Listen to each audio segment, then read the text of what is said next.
النهارده هنتكلم عن موضوع مهم جدا ويهم امهات كتير قوي، وهو صعوبات القرايه والكتابه عند اطفال كتير وعلاقته بالتغذيه. هل ليه علاقه ولا ملوش؟ معاكم إيمان الجندي، استشاري تغذية علاجية، سمنة ونحافة ورياضيين، حوامل ومرضعات، أطفال وبالغين وكبار سن وذوي أمراض مزمنة. صعوبات التعلم او الديسلكسيا مش نتاج سوء تغذيه خاص، لا، دي عباره عن اضطراب في طريقه المخ في التحليل وانه ازاي يقدر يقرا ويكتب.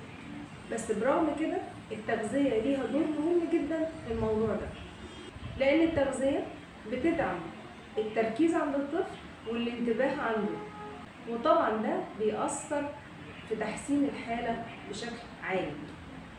في عناصر غذائية نحسن الحالة دي زي ايه؟ زي الأوميجا 3 بتنشط المخ وبتقوي التركيز. الحديد والزنك والمغنيسيوم، لو الطفل عنده نقص في حاجة من الحاجات دي هتلاقيه مشتت. فيتامين بي مهم جدا للأعصاب. كمان مضادات الأكسدة بتحمي خلايا المخ. لكن أكد وارجع أقول تاني إن التغذية مش علاج أساسي، لكن بتدعم العلاج،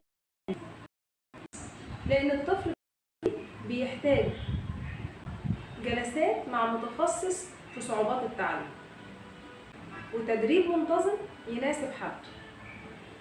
لو لاحظت إن ابنك أو بنتك بيعاني من صعوبات التعلم، يبقى لازم نبدأ في دعم التغذية ونحاول نلجأ لمتخصص. استنوني في الفيديو الجاي، هنتكلم عن أكلات بسيطة هتقوي التركيز والانتباه عند طفلك.